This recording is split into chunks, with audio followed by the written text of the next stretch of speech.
Good morning बच्चों। पिछले class में हम लोग छंद पढ़े थे और छंद का पार्ट 1 और पार्ट 2 आपके दिया हुआ है और ये आज हमको पढ़ना है पार्ट 3। ठीक है, तो हम लोग पार्ट 3 देखेंगे और पार्ट 3 में ये आज छंद आपका कंप्लीट हो जाएगा। तो हम लोग कल पढ़े थे छंद के भेद, यानी छंद के 3 भेद होते हैं, वर्णित छंद, उसके बाद मात्रिक छंद और क्या मुक्त छंद। तो इसी को हम लोग डिटेल वे में आज पढ़ेंगे और बढ़िया से समझेंगे। तो बच्चों इसको ध्यान से सुनिएगा और देखिए। वर्णिक छंद का जो छंद के भेद में है, फर्स्ट में होता है वर्णिक छंद। तो वर्णिक छंद किसे कहते हैं इसके बारे में हम लोग समझेंगे। तो वर्णिक छंद के सभी चरणों में, यानी चरण समझिए, यानी एक के बाद दो, दो के बाद तीन जो आते हैं उसको चरण बोलते हैं। तो वर्णिक छंद के सभी चरणों में वर्णों की संख्या समान रहते हैं, ठीक है ना, और लघु गुरु का क्रम समान रहता है। यानी यह समझिएगा कि वर्णों की संख्या, यानी वर्ण क्या होता है, तो वर्ण उस मूल ध्वनि को कहते हैं जिसके खंड या टुकड़े नहीं किए जा सकते हैं।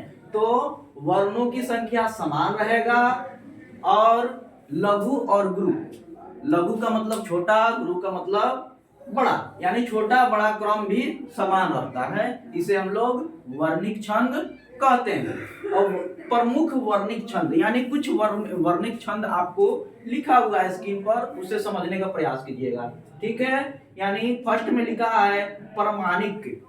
क्या लिखा है? परमाणिक। यानी परमाणिक में टोटल वर्णों की संख्या 8 होती है, यानी वर्ण 8 होते हैं। उसके बाद हम लोग आगे बढ़ेंगे तो सेकेंड लिखा है स्वागतता, स्वागतता। उसके बाद लिखा है शालिनी, यानी वर्णिक छंद कौन होगा? शालिनी। उसके बाद अदर कौन सा होगा जी? इंद्र वजा, इंद्र वजा। उसके बाद दोहक, दोहक में टोटल 11 वर्ण होते हैं। उसके बाद आगे बढ़ेंगे तो टोटक, टोटक में कितने वर्ण होंगे बाबू? तो 12 वर्ण होंगे। उसके बाद हम लोग आगे बढ़ेंगे तो बसंत, बसंत तिलका, बसंत तिलका में कितने वर्ण होंगे? तो 14 वर्ण होंगे। उसके बाद हम लोग आगे बढ़ेंगे तो मालिनी, मालिनी समझेंगे, और मालिनी में 15 वर्ण होंगे। उसके बाद आगे बढ़ेंगे तो चंचला, चंचला में कितने वर्ण होंगे? टोटल 16 वर्ण होंगे। उसके बाद हम लोग आगे बढ़ेंगे तो शिखरिणी, शिखरिणी में कितने वर्ण होंगे? 17 वर्ण होंगे। और इत्यादि, इत्यादि, यानी इसमें और सारे भी वर्णिक छंद होते हैं जो हमने मेंशन नहीं किए हैं। आगे बढ़ेंगे तो सेकंड में देखेंगे मात्रिक छंद, यानी मात्रिक छंद किसे कहते हैं? तो देखिए समझने का प्रयास कीजिएगा। मात्रिक छंद के सभी चरणों में मात्राओं की संख्या तो समान रहती है, लेकिन लघु गुरु के क्रम पर ध्यान नहीं दिया जाता है। यानी बात समझने का प्रयास कीजिएगा। यानी मात्रा किसे कहते हैं? तो देखिए मात्रा यहाँ लिखा हुआ है आ, और आ ये मात्रा है और इसका ये चिन्ह है। ठीक, छोटी ई का और बड़ी ई का इस तरह होगा, छोटा ऊ ऐसे होगा, बड़ा ऊ ये यहाँ लिखा है, एकले है, ये दो अकले है, ओ है और औ है, और इस सब का क्या है? मात्रिक छंद के, यानी मात्रा कह लेंगे। तो हम लोग मात्रिक छंद किसे कहते हैं एक बार और समझने का प्रयास कीजिएगा। मात्रिक छंद के सभी चरणों में मात्राओं की संख्या तो समान रहती है, लेकिन लघु, लघु गुरु क्या मतलब क्या हुआ? छोटा और बड़ा के क्रम पर ध्यान नहीं दिया जाता है, यानी जो जैसे लगा है वैसे रहने दिया जाता है। यानी प्रमुख मात्रिक छंद यहाँ दिया हुआ है। देखिए यहाँ समझने का प्रयास कीजिएगा। अहिर, अहिर में 11 मात्रा होती है, यानी टोटल 11 मात्रा होती है। उसके बाद देखिएगा तोमड़, तोमड़ में कितने मात्रा होंगे जी? तो 12 मात्रा होंगे। उसके बाद यहाँ मानव है, मानव में 14 मात्रा होंगे। उसके बाद देखिए चौपाई, चौपाई में 16 मात्रा होते हैं। उसके बाद आगे समझेंगे तो राधिका, राधिका में 22 मात्रा होते हैं। उसके बाद यहाँ देखिए गतिका, गतिका में कितने मात्रा होंगे जी? तो 26 मात्रा होंगे। उसके बाद हम लोग आगे बढ़ेंगे तो देखेंगे सार, सार में कितने मात्रा हैं? तो 28 मात्रा है, और इत्यादि, यानी इसमें और भी मात्रा लगा हुआ है, यानी और भी मात्रा है जो हमने मेंशन नहीं किया है, तो आप लोग देख लीजिएगा बुक से। उसके बाद हम लोग आगे बढ़ेंगे तो मुक्त छंद, यानी मुक्त छंद किसे कहते हैं इसके बारे में हम लोग समझने का प्रयास करेंगे।